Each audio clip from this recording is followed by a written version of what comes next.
Hello friends, subject chemistry chapter number 1 कुठलं चाललं आपला सॉलिड स्टेट. मग आपण पॉईंट काय बघणार आहे आजच्या लेक्चरमध्ये. आपण काय शिकणार आहोत, त्याचे पॅकिंग कशी केलेली असते क्रिस्टलाइन सॉलिड. आणि क्रिस्टलाइन सॉलिडमध्ये कशी असते पॅकिंग, क्लोज पॅकिंग असते. मग ते आपल्याला शिकायचं. मग त्याच्यामध्ये काय सांगितलेलं, फर्स्ट पॉईंट कुठला यायचा आपण, relationship between molar mass, density of substance and unit cell edge length is deduce in following steps.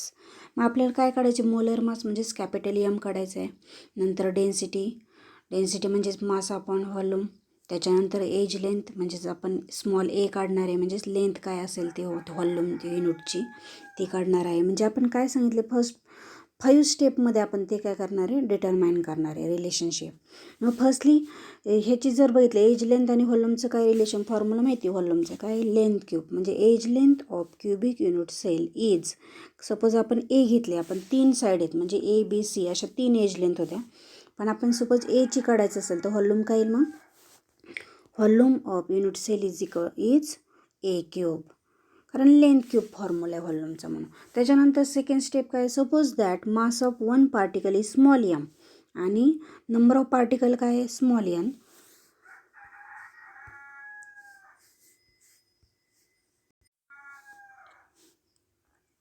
बघा, suppose that mass of one particle काय आहे स्मॉल एम आणि that are small n particle per unit cell. म्हणजे एका unit सेलमध्ये, per unit सेलमध्ये काय असतात, नंबर ऑफ पार्टिकल किती आहेत. मग ते आपण तुम्ही सिम्पल क्युबिकमध्ये बघितले होते. SCCमध्ये किती असतात, 1 असतात, कारण 8 कॉर्नरचे. BCCमध्ये किती, 2, 8 कॉर्नरचं 1 आणि बॉडी सेंटरचा 1, असे 2 पार्टिकल.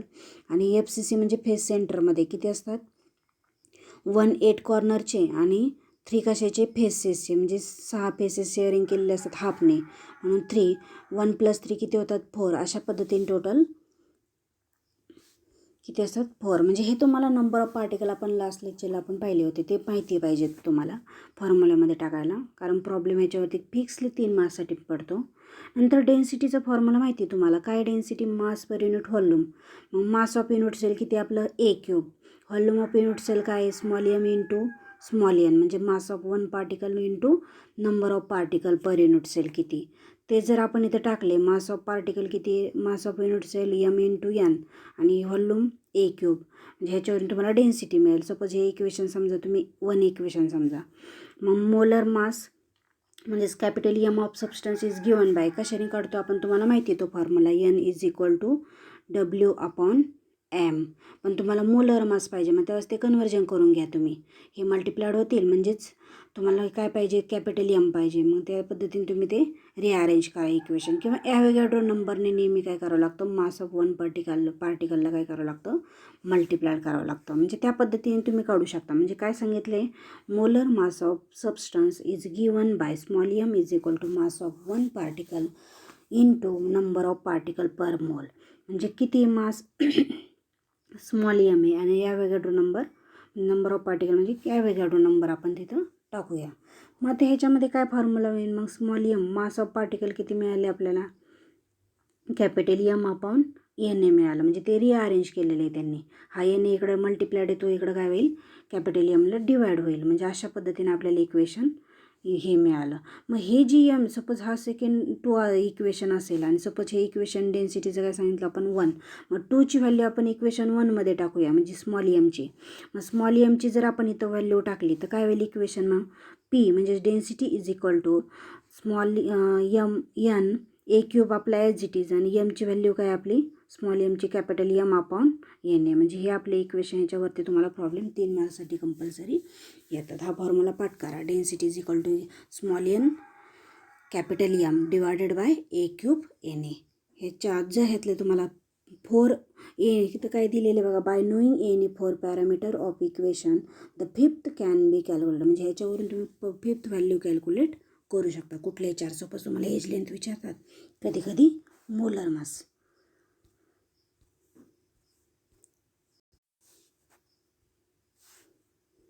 त्याच्यानंतर नेक्स्ट काय विचारलं, packing of particle in crystal lattice. मग फर्स्टले कोऑर्डिनेशन नंबर म्हणजेच काय, the number of neighbouring sphere that touch in given sphere. म्हणजे एका स्पियरला किती टोटल नंबर, किती स्पेअर झाल्यात म्हणजे सराउंड झालेत. नेबरिंग म्हणजे शेजारचे किती सराउंड झालेत किंवा टच केलेले आहेत, त्याला किती जणांना. मग आता तुम्ही जर बघितलं, सपोज आपण एक एक्झाम्पल घेऊया. सपोज या अशा पद्धतीने आपण घेतले पार्टिकल. हा सॉलिड आहे. पार्टिकल कसे असतात, क्लोजली पॅक असतात.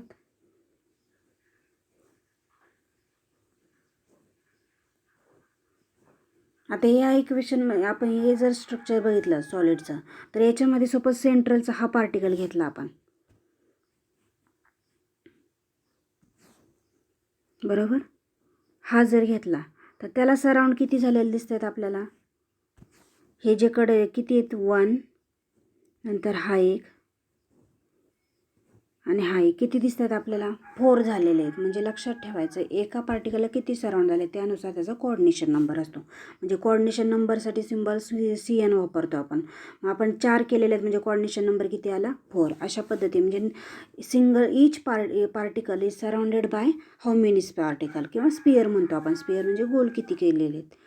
मग आपण सपोज किंवा तुम्ही अजून एक एक्झाम्पल जर 1 डायमेन्शनचं एक्झाम्पल घेतलं, तर आता किती पार्टिकल आपण हे केले जॉईंट, सपोज हे केले, तर आपण हा जर सेकंड पार्टिकल घेतला हा, तर त्याला किती सराउंड झालेले आहेत, दिस 1 अँड दिस 1. म्हणजे किती झालं, याचा कोऑर्डिनेशन नंबर 2 झाला.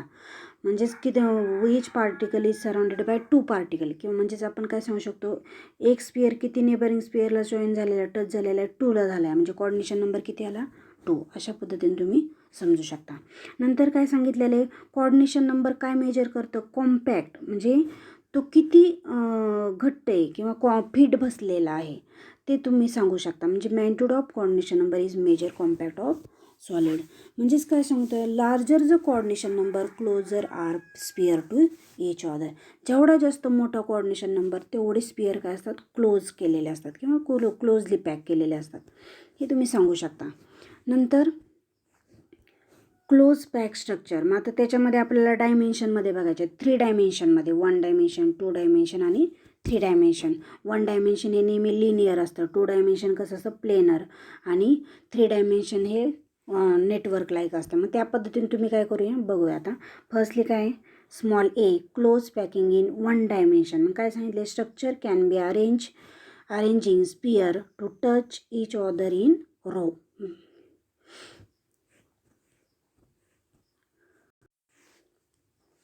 आता ह्याच्यामध्ये बघा, इन रोमध्ये म्हणजे आपण आता काढलेलं स्ट्रक्चर कसं काढलं होतं आपण. Suppose this is 1 particle, this is 1 particle, this is 1 particle. हे झालं एका ओळीमध्ये, आडव्या ओळीमध्ये.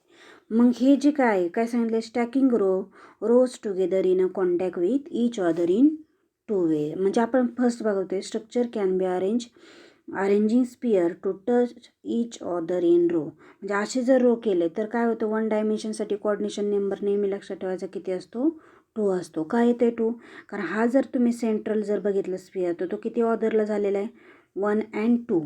म्हणून किती आला कोऑर्डिनेशन नंबर 2. हे झालं 1 डायमेन्शनसाठी. म्हणजे एकाच लाईनमध्ये, एका आडव्या रोमध्ये आपण पार्टिकल जर आपण अटॅच केले किंवा जर टच केले तर काय होतं. त्याच्यानंतर नेक्स्ट काय, close packing in 2 dimension. Small b काय सांगितलेलं आहे आता, क्लोज पॅकिंग किती डायमेन्शनसाठी, 2. हे लिनियर म्हणजे आपण एका सरळ लाईनमध्ये लिहित होतो, रोज काढत होतो. आता 2 डायमेन्शन म्हणजे प्लेनरमध्ये कसं होईल. आता जर त्याच्यामध्ये काय सांगितले, stacking rows together in contact with each other in 2 ways. ते कसे कॉन्टॅक्ट केलेले असतात, ते 2 वेजने केलेले आहेत. फर्स्ट कुठला आहे, स्क्वेअर क्लोज पॅकिंग प्लेनरमध्ये, म्हणजेच ए टाईप अरेंजमेंट म्हणतो आपण. आणि हेक्झागोनल क्लोज पॅकिंग असेल तर त्याला म्हणतो AB अरेंजमेंट. म्हणजे अशा पद्धतीने तुम्ही ह्याच्यामध्ये 2 शिकणार आहे 2 डायमेन्शनमध्ये, 2 वेजमध्ये. फर्स्टली स्क्वेअर क्लोज पॅकिंग असेल तर फर्स्ट रो सपोज आपला ए टाईप असेल, अशा पद्धतीने फर्स्ट रो काय आपला,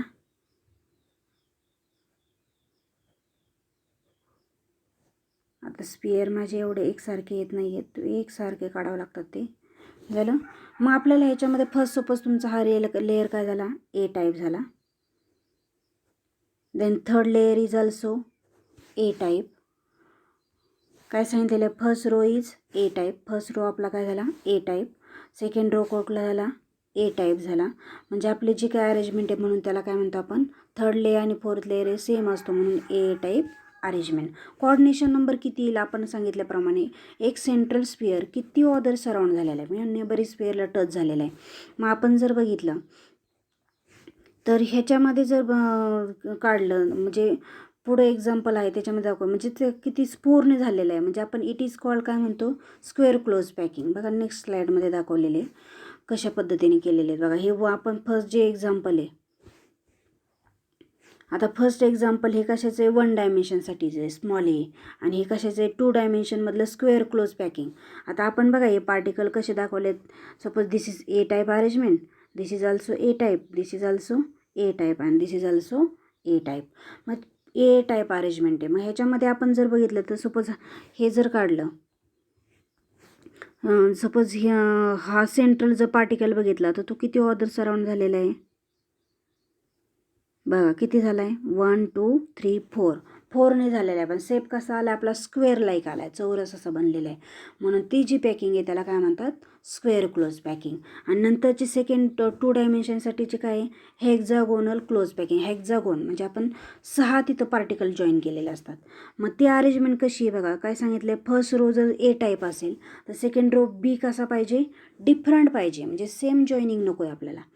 मग काय सांगितलं हेन्स त्या अरेंजमेंटला काय म्हणतात ए बी टाईप अरेंजमेंट. पण कोऑर्डिनेशन नंबर तिथे किती होता 4 होता पण इथं किती आहे 6 आहे का कारण ड्यू टू ईच स्पिअर प्रत्येक स्पिअर कितीला टच झालेला टच विथ ऑदर 6 स्पिअरला झाला आहे म्हणून ते जे काय आहे त्या पॅकिंगला काय म्हणतो आपण हेक्झागोनल क्लोज पॅकिंग. म्हणजे आपण इथंही तसं त्याच पद्धतीने हेक्झागोन काढू शकतो बघा.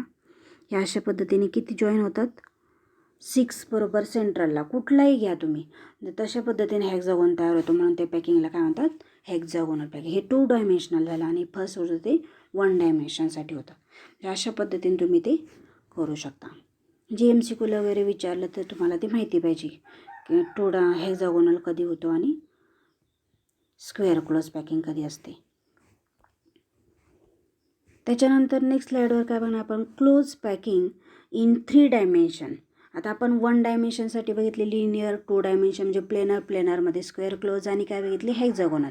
आता क्लोज पॅकिंग इन 3 डायमेन्शन त्याच्यामध्ये काय शिकणार आहे आपण त्याच्यामध्ये सांगितले stacking of square close packing. आता ह्याच्यामध्ये 3 डायमेन्शनमध्ये स्क्वेअर क्लोज पॅकिंग होते हेक्झागोनल पॅकिंग होते हेच होतात फक्त ते अरेंजमेंट वेगवेगळे असते म्हणजे 3 लेअर असतात. आता ह्याच्यामध्ये कसे काय केलेलं आहे स्टॅकिंग म्हणजे stacking of 2D layer 2D म्हणजे 2 dimensional layer gives 3D crystal structure. 3D म्हणजे 3 डायमेन्शन म्हणजे 2D पासून आपण काय मिळवणार आहे 3D डायमेन्शनल स्ट्रक्चर मिळवणार आहे. मग त्यासाठी काय सांगितलं आहे स्टॅकिंग म्हणजे तुम्हाला एक धान्यांची गंजी वगैरे माहिती असेल किंवा रास आपण जे काय आहे तर ते धान्यांचे रास वगैरे असते किंवा आपण लाकडाची मुळे वगैरे एकावर एक लाकूड रचून आपण कसं बनवतो तसं स्टॅकिंग म्हणजे एकावर एक ढीग घालणे. पुस्तकांचं वगैरे आपण कसं एकावर एक रचून ठेवतो त्या पद्धतीने. म्हणजे काय सांगितलं मग इथं स्टॅकिंग ऑफ SCP म्हणजेच काय square close pack layer generate किती तयार होतो तो 3 dimensional 3D simple cubic structure. आजकाल तुम्ही 3D मूव्हीज वगैरे बघता मग त्या पद्धतीने तुम्ही बघितले असेल तर कसं स्ट्रक्चर मात्र म्हणजे ऑल अरेंजमेंट जी आहे ती स्क्वेअर क्लोजमध्ये किती असते आपण आत्ताच बघितलेली कशी असते ए टाईप असते. मग एक्झाम्पल कुठलं सांगितलं त्यांनी पोलोनियम सांगितलेलं आहे. म्हणजे अशा पद्धतीने तुम्ही एकावर एक आता सपोज हा खाली एक लेअर आहे त्या लेअरवर परत अजून एक लेअर असे टोटल 4 लेअर असे टाकलेले असतात. जसे धान्यांचे ढीग कसं तयार होतं किंवा आपण पुस्तकांचा बंच कसा तयार होतो त्या पद्धतीने. मग ह्याच्यामध्ये नेहमी लक्षात ठेवा काय दिसतो हे क्यूब असतो. क्यूब कसा बनवतो आपण स्ट्रक्चर हे कसं असतं स्ट्रक्चर हे अशा पद्धतीने क्यूब बनतात आणि एक क्यूब म्हणजे आपण त्याला काय म्हणतो युनिट सेल म्हणतो.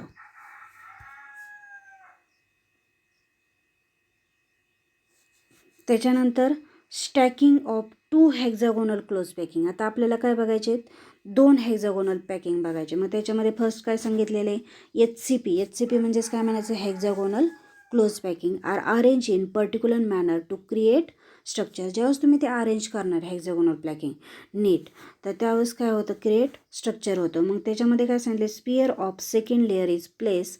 हा जो सेकंड लेअर आहे तो कुठं प्लेस करायचा डिप्रेशन ऑफ फर्स्ट लेअर.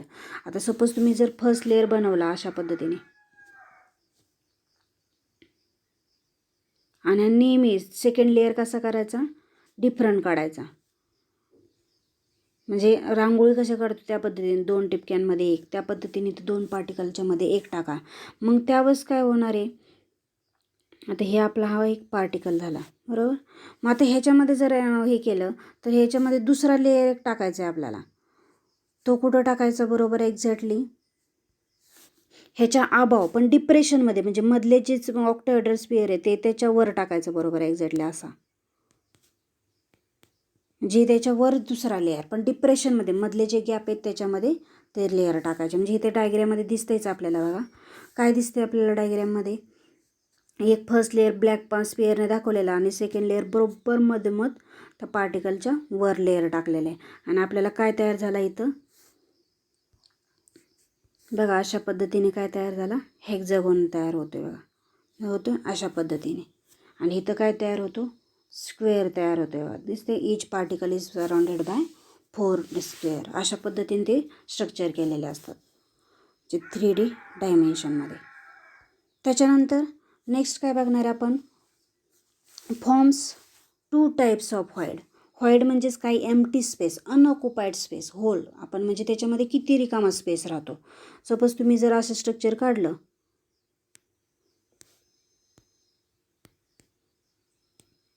तर आपल्याला हे मधी जी जागा दिसते रिकामी, ही मधली जागा, ही जागा जी दिसते त्याला काय म्हणतात, व्हॉइड. एम्प्टी स्पेस, पार्टिकल सोडून राहिलेली जी जागा आहे अनऑक्युपाईड, त्याला काय म्हणतात, व्हॉइड म्हणतात. मग त्याचे 2 टाईपचे व्हॉइड असतात, टेट्राहेड्रल आणि ऑक्टाहेड्रल. हे तुम्हाला एक्झामला विचारतात, स्ट्रक्चर विचारतात कसं ड्रॉ करायचं. तर हे तुम्हाला माहिती पाहिजे कसं ड्रॉ केलेलं आहे. सपोज हे 3 अशा पद्धतीने टाकलेले आहेत स्फिअर आणि त्याच्यावर चौथा एक स्फिअर टाकलेला आहे, तो बरोबर डिप्रेशनवर टाकलेला आहे. म्हणजे मधले जो एम्प्टी स्पेस आहे त्याच्यावर टाकलेला आहे. म्हणजे आणि मध्ये जे असे हे डॉटेड लाईन दाखवलेले, म्हणजे हे स्ट्रक्चर जे झालं ते कशाचे, टेट्राहेड्रल. म्हणजे मध्ये जो स्पेस राहिलेला आहे हा जो राहिलेला स्पेस आहे त्याला काय म्हणतात, टेट्राहेड्रल. बरोबर शेप कसा आला आपला, ट्रायंगल लाईक शेप येतो बरोबर मध्ये, त्याला काय म्हणतात, टेट्राहेड्रॉन. म्हणजे अशा पद्धतीने ह्या, म्हणून ह्याला काय म्हणतात, टेट्राहेड्रॉन. म्हणजेच काय सांगितलं, इट इज सराउंड बाय किती स्फिअर केलेले आहेत, 4 स्फिअर. बाय जॉईनिंग, कुठं जॉईन करतो आपण, centre of sphere, tetrahedral void is form.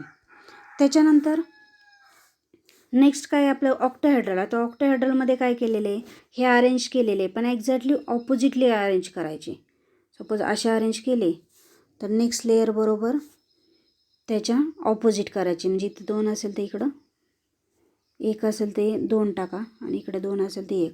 हे अशा पद्धतीने अरेंज केले की तुम्हाला बरोबर अशा पद्धतीचं स्ट्रक्चर तयार होतं. हे तुम्ही डायग्रॅममध्ये ड्रॉ करा, तुम्हाला एक्झामला 2 मार्क्ससाठी वगैरे विचारतात. स्ट्रक्चर ऑफ टेट्राहेड्रल व्हॉइड आणि ऑक्टाहेड्रल. हा कसा तयार होतो octahedral, it is form by overlapping of 2 layer together to form octahedral void. म्हणजे 2 लेअर ओव्हरलॅप करतो, म्हणजे एकावर एक टाकतो आपण आणि मग त्यावेळेस काय तयार होतो, ऑक्टाहेड्रल. मधला जो स्पेस येतो अशा पद्धतीने दिसणार आहे आपल्याला. ही जी डायग्रॅम आहे त्यामध्ये असा दिसतो आपल्याला. त्याच्यानंतर नेक्स्ट स्लाईडवर आपण काय शिकणार आहे, placing third hexagonal close pack layer. मग आता थर्ड हेक्झागोनल पॅक लेअर आपण सेकंड लेअरचे बघितले होते. आता जर 3 लेअर टाकले तर काय होईल बघा. मग हे 2 वेजने करतो आपण, फर्स्ट 1 वे आणि सेकंड वे. मग आता 1 वे एका वेमध्ये मार्गाने आपण कसं करू शकतो, align sphere of third layer with sphere of first layer. म्हणजे थर्ड लेअरचे जो आहे तो कसा करायचा, अलाइन म्हणजे जोडून लेणे. मग आता कसं केलेले, विथ फर्स्ट लेअरला करणार आहे. म्हणजे बरोबर थर्ड लेअरच्या वरती बघा, मग आपला हा थर्ड लेअर कसा होतं, ग्रीनने, आणि हा फर्स्ट आहे सपोज, आणि फेंटवाला सेकंड लेअर, आणि हा कुठला आहे, थर्ड लेअर. बरोबर फर्स्ट लेअर आणि थर्ड लेअरवर काय सांगितले, align sphere of third layer with sphere of first layer. मग थर्ड लेअरवरती फर्स्ट लेअर, म्हणजे थर्ड लेअर हा फर्स्ट लेअरच्या अलाइन सेम पाहिजे. आणि काय सांगितलेलं आहे, पॅटर्न विल बी, कुठला टाईप पाहिजे मग तो, ए बी टाईप. म्हणजे ए लेअर जर सेम असेल तर बी लेअर कसा पाहिजे, डिफरंट पाहिजे. त्यालाच काय म्हणतो आपण, जर ए बी अरेंजमेंट असेल तर हेक्झागोनल क्लोज पॅकिंग म्हणतो. म्हणजे एक्झाम्पल काय, मॅग्नेशियम आणि झिंक आहे. ह्यांच्यामध्ये जी अरेंजमेंट असते ती कुठली असते ए बी ए बी. नंतर सेकंड वे काय सांगितले, प्लेसिंग थर्ड HCP म्हणजे hexagonal close packing layer on second to cover octahedral. म्हणजे बरोबर इथं काय केलेलं आहे, सेकंड लेअरवरती तो कवर केलेला आहे थर्ड लेअर. पण कवर करताना काय सांगितलेलं आहे, ऑक्टाहेड्रल वायर ते कवर झाले पाहिजे, म्हणजे मधला जो रिकामा स्पेस आहे तो कवर झाला. आणि third layer do not align with sphere of second or first. पण थर्ड लेअर इथं अलाइन झालेला नाही पाहिजे, म्हणजे एकसारखा नसतो. जेव्हा हे तर डायग्राममध्ये वेगळी दिसते आणि ही वेगळी दिसते. मग नंतर काय सांगितले, थर्ड लेअर जर C टाईप असेल तर सांगितले sphere of fourth layer is align with first layer. तर फोर्थ लेअर कशासारखं असणार, ए सारखा असणार. म्हणून म्हणून त्या अरेंजमेंटला काय म्हणतो आपण, ABC अरेंजमेंट म्हणतो. किंवा त्याच्यामध्ये जी पॅकिंग असते ती कुठली असते, CCP म्हणजेच काय, क्युबिक क्लोज पॅकिंग. आणि जर तुम्ही हेक्झागोनल क्लोज पॅकिंग हे कशामध्ये, ABABमध्ये असते, नेहमी लक्षात ठेवा. आणि जर विचारलं ABCमध्ये पॅकिंग कुठली असते तर CCP टाईप असते. आणि ABमध्ये कुठली असते, HCP टाईप असते. हे तुम्हाला माहिती पाहिजे. त्याच्यानंतर नेक्स्ट काय सांगितले, coordination number in close pack structure. आता कोऑर्डिनेशन नंबरमध्ये in simple cubic crystal structure result from stacking of simple cubic नेहमी काय असते, स्क्वेअर क्लोज पॅक लेअर असतो. इच लेअर इज सराउंडेड बाय किती असतात, 6 नेबरिंग स्पिअर असतात. म्हणजे 4 इन इट्स ओन लेअर, स्वतःचे 4 असतात. आणि अबाव आणि बिलोला 1 अशा पद्धतीने कोऑर्डिनेशन नंबर किती झाला, 6. 4 प्लस हे अबावचा 1 आणि बिलोचं 1 असे टोटल 2 म्हणजे 6 होतो. आणि जर इन बोथ HCP आणि CCP म्हणजेच आपण FCC पण म्हणतो आपण CCPला, म्हणजेच फेस सेंटर म्हणतो क्युबिक क्लोजला. मग काय form, stacking of hexagonal close pack layer in 2 different ways, 2 वेजने. म्हणजे कसं केला होतो, इच स्पिअर इज सराउंडेड बाय कितीने केला इथं, 12ने. आणि जर सिम्पल क्युबिक असेल तर किती करतो, 6ने करतो. मग ह्याच्यामध्ये किती असतात, 3 अबाव अँड 3 बिलो असतात. आणि 6 इन ओन लेअर, स्वतःच्या लेअरमध्ये 6, इथं किती होते, 4 होते. म्हणजे टोटल किती झाले, 3 + 3 6 आणि हे 6 टोटल 12. म्हणजे हेच coordination number of any sphere in HCP और CCP स्ट्रक्चर नेहमी काय असतो, 12 असतो. म्हणजे ह्याच्यामध्ये जेवढा जास्त लार्जर कोऑर्डिनेशन नंबर तेवढं closer are sphere to each. म्हणजे तेवढे स्पिअर कसे असतात, क्लोज अटॅच केलेले असतात. जो कॉम्पॅक्टनेस मेजर करतो कोऑर्डिनेशन नंबरवरून, किती घट्ट आहे किंवा किती फिट बनलेला आहे तो. बघा आज आपण काय काय शिकलेलं आहे. फर्स्टली क्लोज पॅकिंग, मग त्याच्यामध्ये स्क्वेअर क्लोज, 1 डायमेन्शन, 2 डायमेन्शन आणि 3 डायमेन्शनमध्ये आपण वेगवेगळे square close, hexagonal close packing किंवा क्युबिक क्लोज अशा पद्धतीने आज आपण शिकलेलो आहोत.